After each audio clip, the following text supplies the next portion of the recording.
Oh dear.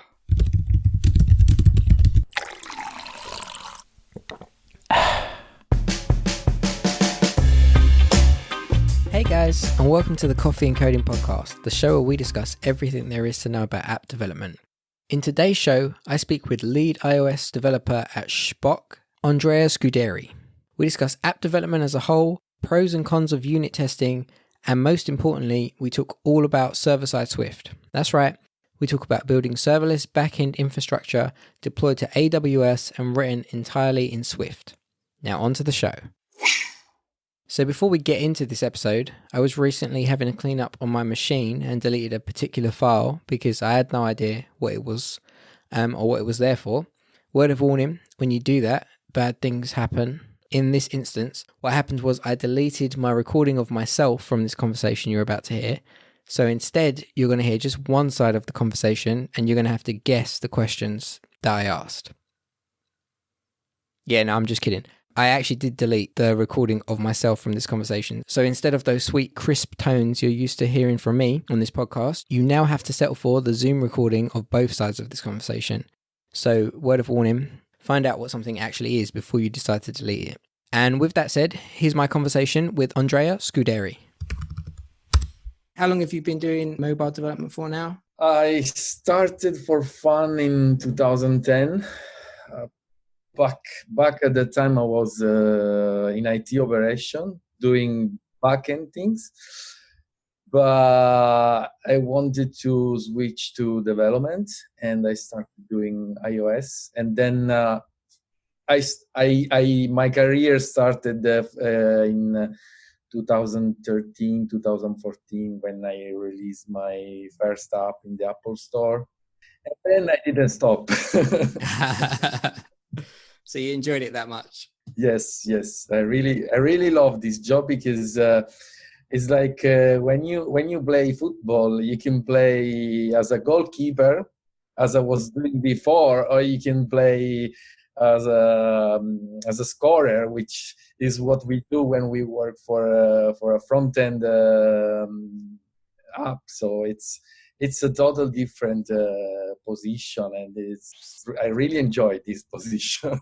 Okay, great. That is good to hear. So you mentioned your first app, which was Trackyzer, is that right? Yes. Do you still maintain it now?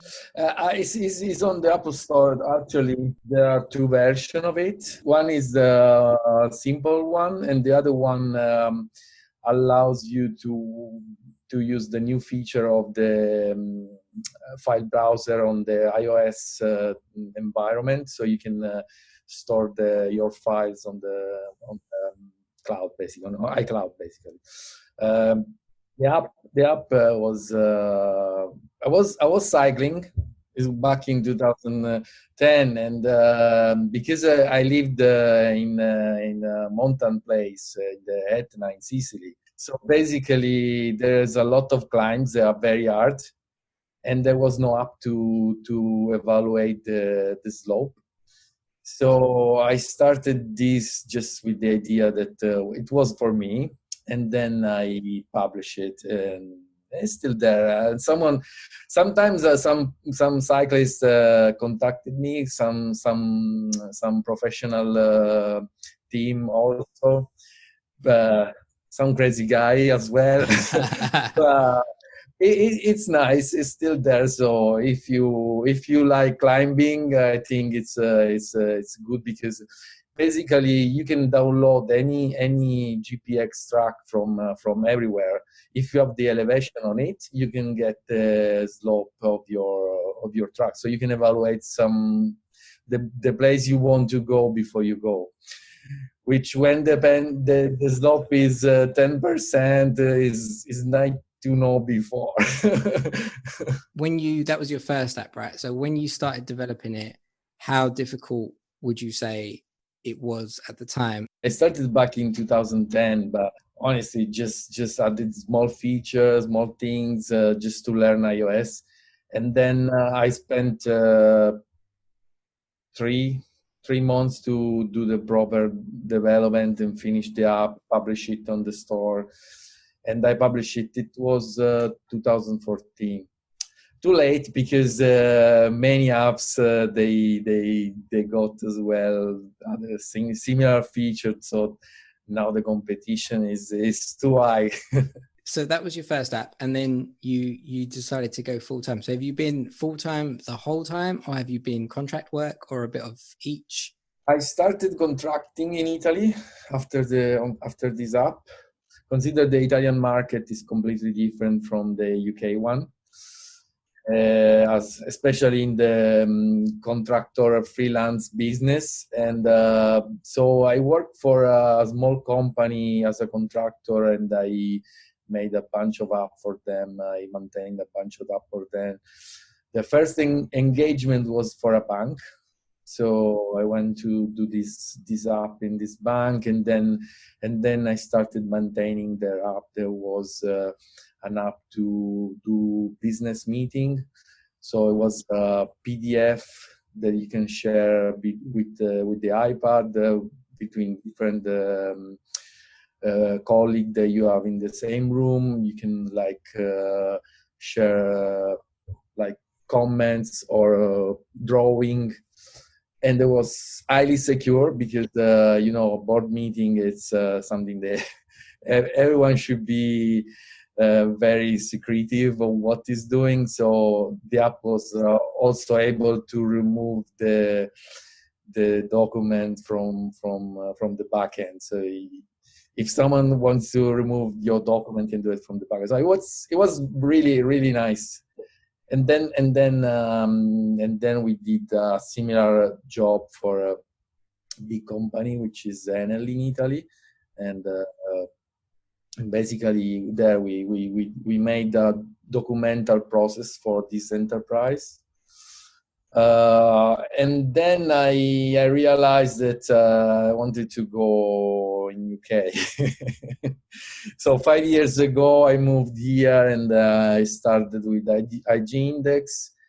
Good place to understand how you can learn and you can improve your unit test skill and this kind of things. And then I went to Timeout. Timeout was a nice experience because everything was in charge of me. So I started rebranding the app. If you download the app, you still see the logo that animates. I made it. So it was really nice. That's always nice, right? When you see things that are still in the app that you can point to and be like, yeah. And then I moved to this big consultancy in London, which is BJSS, and we got many big clients, including DVSA, including Waitrose, Sky Sports. So I was and I am still an employee now, but working for them was an opportunity to see different kind of products in different environments, with the idea that you can do very well engineering. It's not just it was just an agency in which you do like the interface, nice UI, but then the product doesn't have any continuous integration and unit test. So it was a mix of both of the characteristics, because on the landscape, as you know, there is like everything nice, no unit test, and the app crashes after 2 days, or super engineering. Everything is so structured that you cannot change a single line. You cannot try. So we need to find always a compromise between this kind of situation. I think this is common between all mobile developers, not just iOS.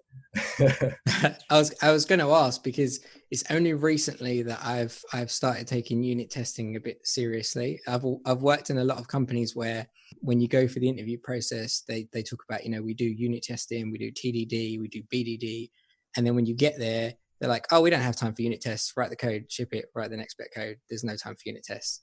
And so it's only recently that I've started taking it a lot more seriously, because when you start to work on a bigger team, then if you don't have unit tests, you don't understand what the code does and you don't know what you're breaking. So I just wanted to get your thoughts on the evolution of where you saw it before and where you see it now. Well, my experience was like this. So I was back in Italy, and one day the app was ready to be released, and everything was fine. Not a single line of unit test, of course, and suddenly the app didn't work, start crashing, and I say no. There's something wrong in this, because we cannot work with this like it is an emergency. What's the solution for this? What's the solution? And the solution is to test it properly. That means that you write the right amount of unit test. You write the right amount of integration test, the right amount of manual test if it's required, because on mobile you cannot always test like the cameras. Or I made an app for a startup called Buds Bike, and we put a beacon in the bicycle, and I test the app riding the bicycle. So also my app. I tested the app riding the bicycle, because you need to understand if you get the right feeling, the right balance from the app. So this depends, of course, from the target you have, from the business, from the level of maturity of the situation. Just for the thing is that if you work for banks or for government, you have to deal with this. Is you cannot deliver something that's not to be tested, because you need to guarantee a kind of maintainability, reliability for the app. For example, the app I made from scratch for the DSA has a code coverage of 80%, which is quite a lot, because as an OCR real-time scanner and also a camera, so that part you cannot test it very well, but the rest of the app is quite tested.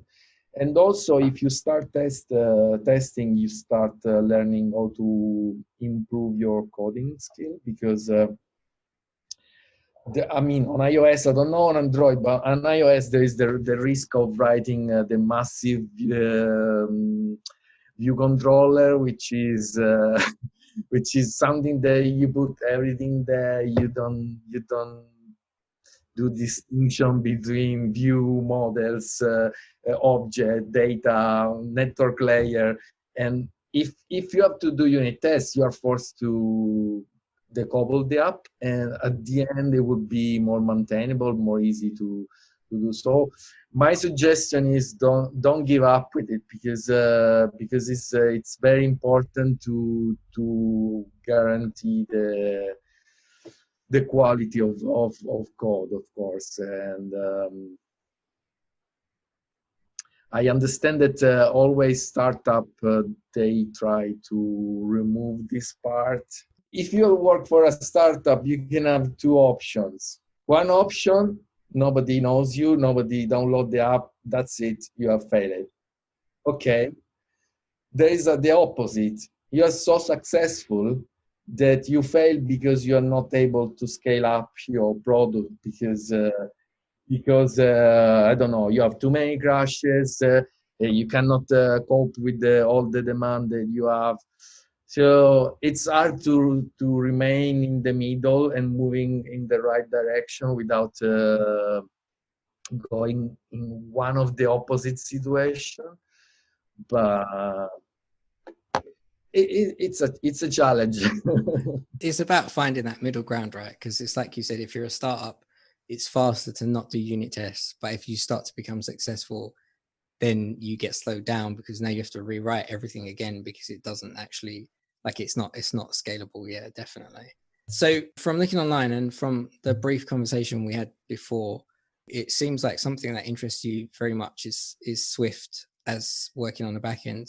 So I read the Medium article and I got the bits that weren't specifically Swift related because I don't know Swift too well, but it was really interesting. So I wanted to see if you could talk a bit about that.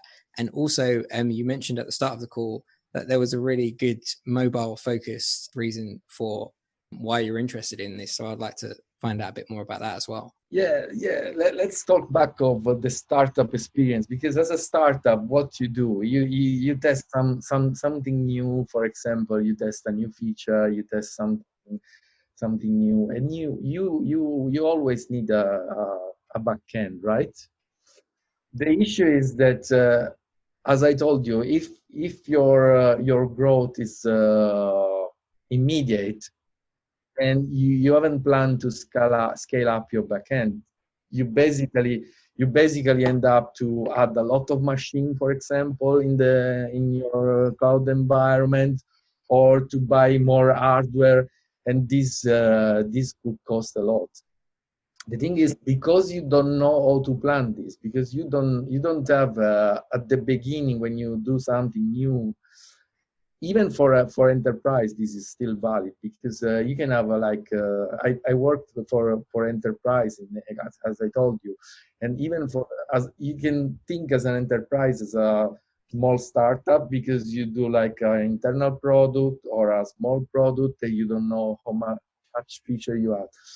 So the idea of using Swift on AWS, which is my article with Lambdas, basically is to give you the opportunity to scale up your backend from day zero. So it's already scalable.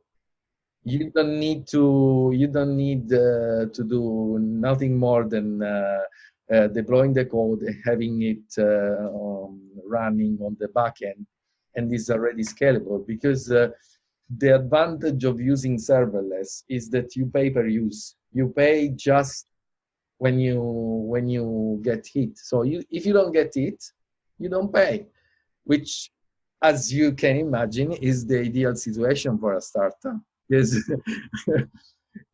I started a long time ago when we bought server rooms, we start connecting cables, and to have a small server, a small rack. Last time I mounted one was we spent 100,000 K, which is, you cannot afford it. Now me and you, we can have the same infrastructure for free. So this is I think this is a big opportunity for anyone, from a startup point of view, from indie developers, for small enterprise. And of course, is not serverless is not a silver bullet, because you need to understand if you have a constant flow, you need to maybe have other choice. But it's an opportunity, the opportunity to grow when you need it. Okay, so it's a scaling thing, right? Exactly. So I learned this doing the app for DVSA, because I made the mobile app plus the proof of concept of the backend. I made it with Node.js, and it's in production. So they are using the app internally, and I learned exactly this. Basically, you can spend a few bucks a month to have an enterprise service. And my big regret was that honestly, when I see a single line of JavaScript, I cannot copy with it. So I started digging, and I started looking for Swift on the server side. 2 years ago, I was to a presentation of the new AWS Lambda stuff, and one of the evangelists was in contact. He told me, Andrea, there is nothing, you can do it. I said, wow, I'm not sure I can do it. And then this summer still wasn't working. So I went in the Swift forums. Everyone was stuck, and just had an intuition to use the new library that is made from server-side Swift, which is Swift Neo. And basically, the issue was that you cannot call HTTP request from outside the Lambda. So basically, it's unusable because if you need to call another service, you cannot call it. Using that library, it was working. So it started a buzz on this. I was invited to Copenhagen this November. It was October. And I met a lot of interesting guys from Apple, from a lot of company, from all Europe, also from US, from Slack, from Amazon. It was nice because I realized that everyone wanted to do something new, something cool, and everyone was working together, even if the product was not the same. For example, I'm doing the Lambda, which is like the concurrent of Vapor or the concurrent of Smoke on AWS, but everyone, we are working together because we want that Swift go forward, and we all have this backend tool for us. You are more lucky, guys, because you can still use Java on the backend. For you was the opposite. You got the backend and then you got the mobile. But we got the mobile, and where's the backend? So I think the same concept. To going back to your question, how as a mobile developer I can take advantage of this. I think it's very interesting because you can have the same structure on the front end that you can really are really portable on the back end. This is also valid for Kotlin. So I encourage you to do the same with Kotlin. And we change the paradigm because now the paradigm is okay. We don't want to spend too much to do a good app. We want to spend to. We have a lot of web developers. Why don't we use them to do the app? And I'm trying to do the opposite. We want to do a good app. We want to do a good design. We want to have engaging UI. We want to have best-in-class technology. And if you want to spare money on the backend, not in the app, because at the end, it is the app that gives you the possibility to grow. Nobody cares what happens in the backend. I mean, if you're Netflix and the backend doesn't work. Yeah, the front end user doesn't care if Netflix is using AWS or if they have no idea. As long as it works, they don't care. Exactly. They don't care. They care about the UI, the engagement, and the good app. So I think this is a very mobile argument. It's not just the idea of doing something on the back end. There is, I've seen also Kotlin on this, so I encourage you to do the same because we are allied, both iOS and Android, in this cultural war, because we have the same feeling. We need to show something good to the people, and we know that it works like this. And if you give something nice to the people, maybe the business will go forward.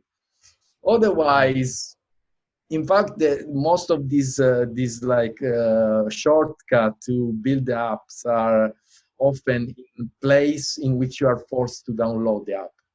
Imagine you are forced because you are a customer of that service, so the app is just a plus. It's not the main tool.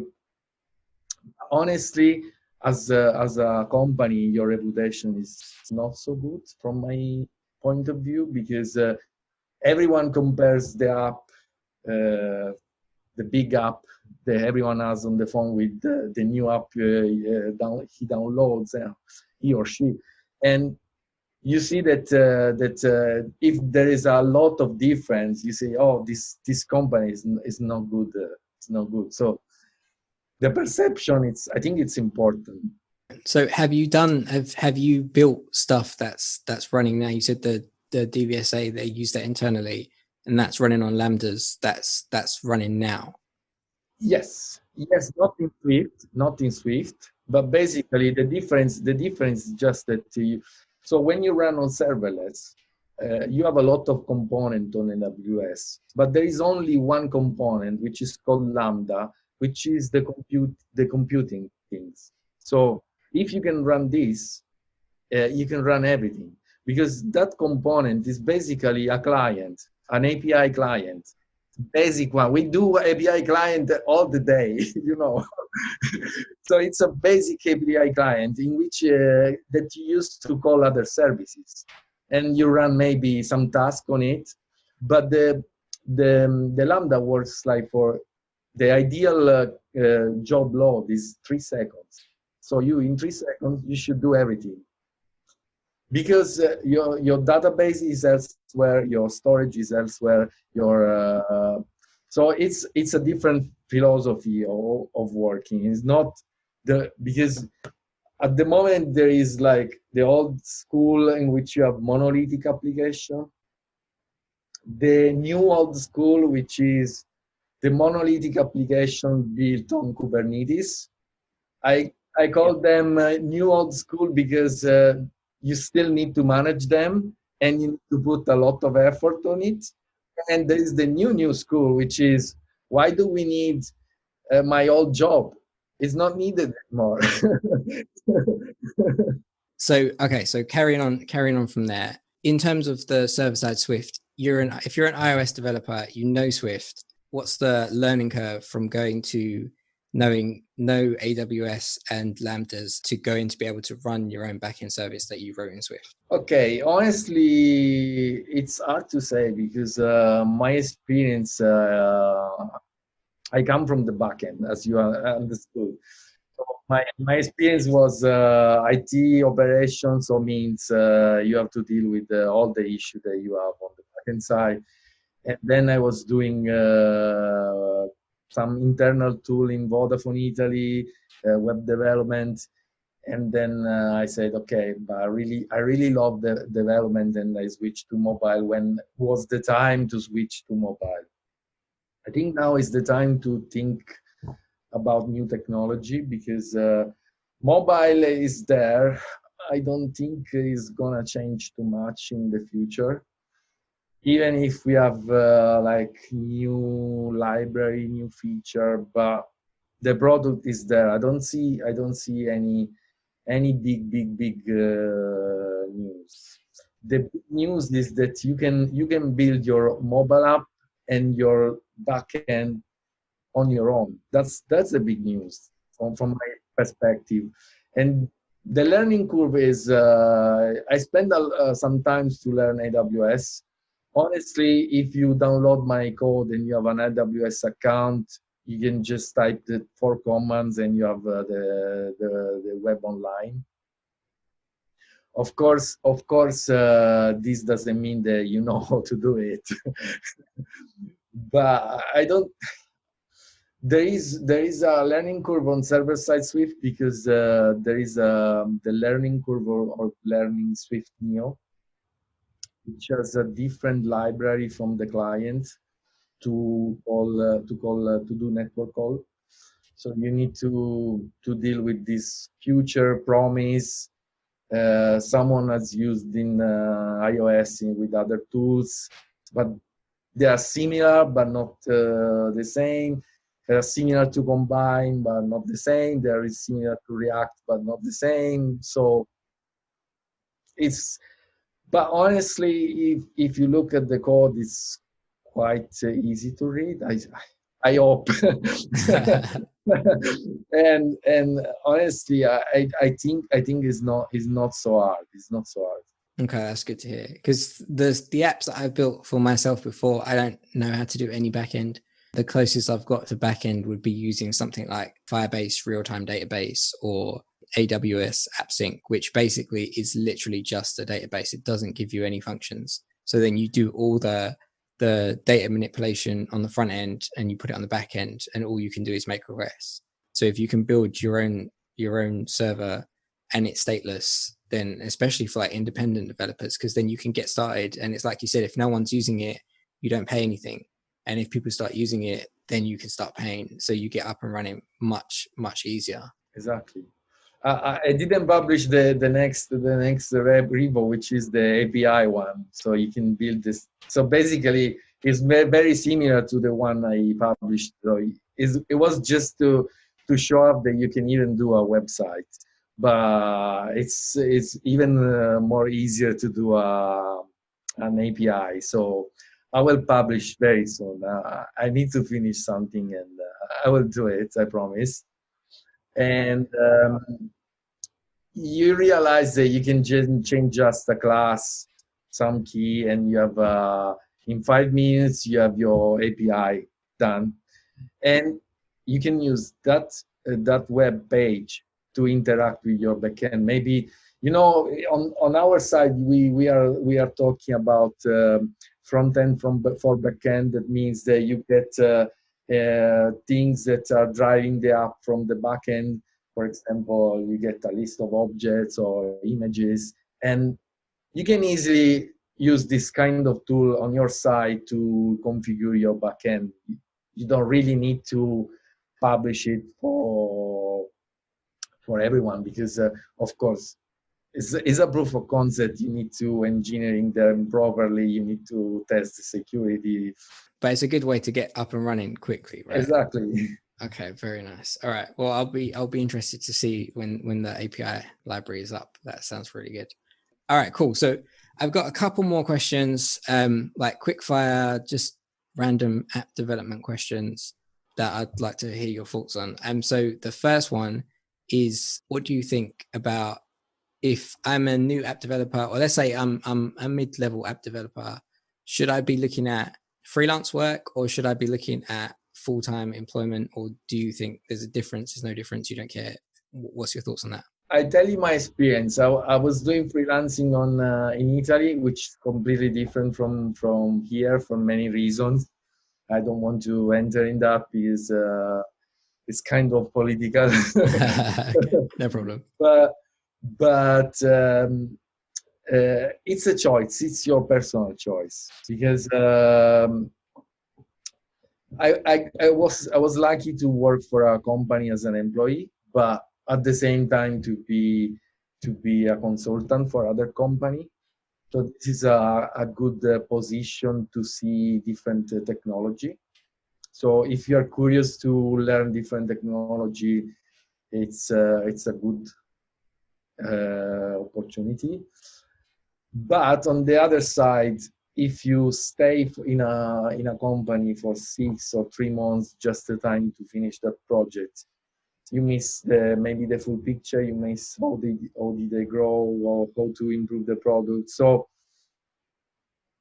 I don't think there is everyone knows maybe in our life there are moments in which you need to do one, and moments in which you need to do the other. I would not say do this or do that. I would say look at yourself. What you want to achieve. I always change job, and when I change job, I change because I have a clear goal in mind. In that company, I learn unit tests. Okay, I go to IG Index. In that company, I learn how to do a good UI. Okay, I go to Timeout. Okay, but the way you go, it also depends from the historical moment. Now with the IR35, I don't know if it's a good idea to be freelance. Okay, cool. So then if I'm learning app development, let's just say I'm less experienced app developer than you are. What is it that you think that app developers should be learning, or that they need to know in 2020 if they want to move forward with an app development career? I think this is there is a big difference between Android and iOS, because On iOS, you need to stick on what Apple suggests.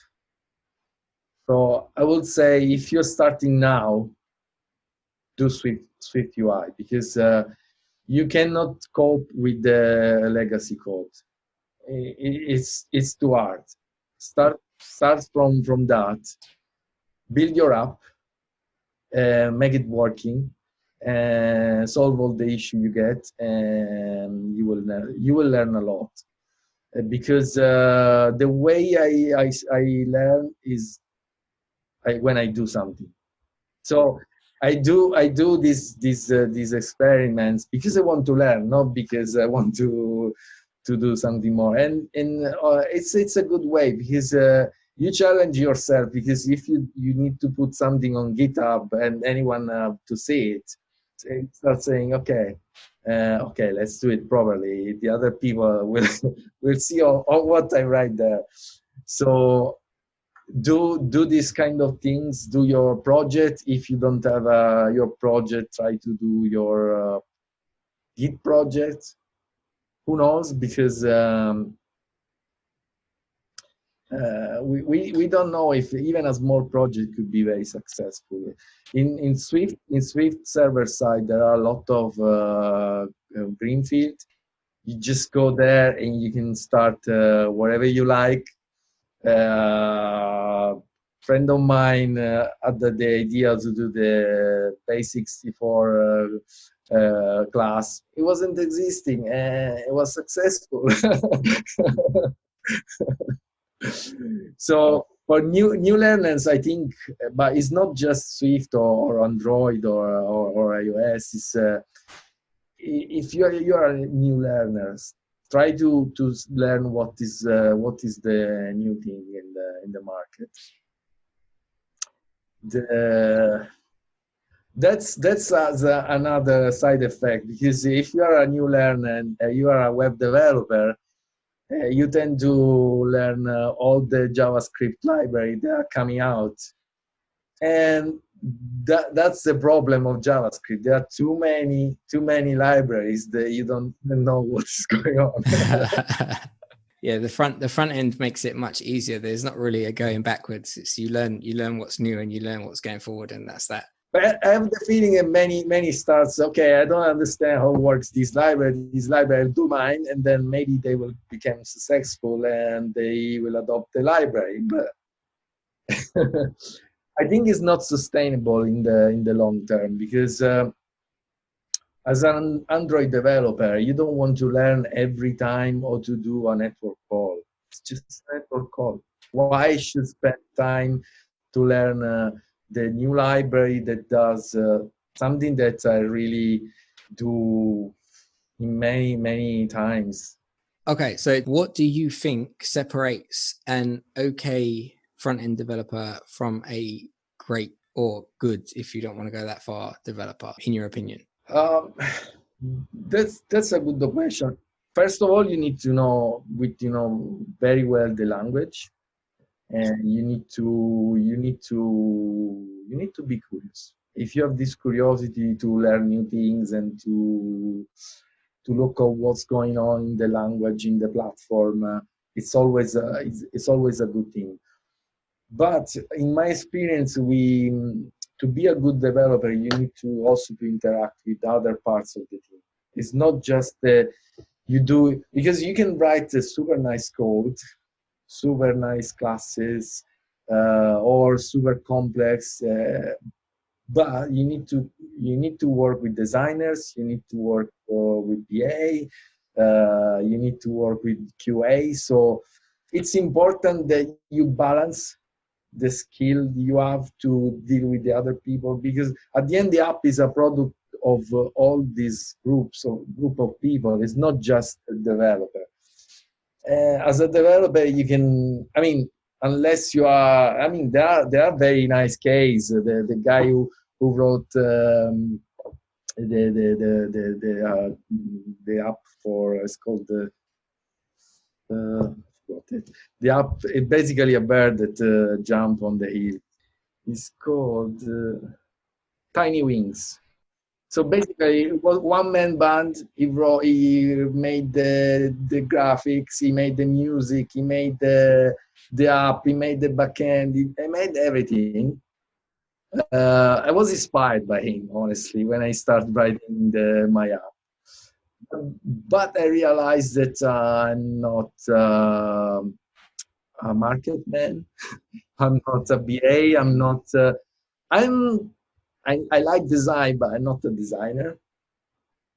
So at some point you have to understand what's your right position.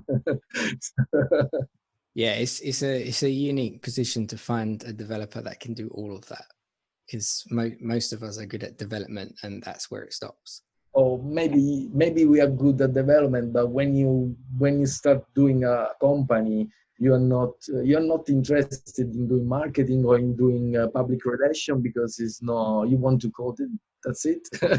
So is there anywhere that you want me to direct people to, like a GitHub or a LinkedIn page or a social media or anything? Yes, I have a GitHub repo which is called Swift Sprinter.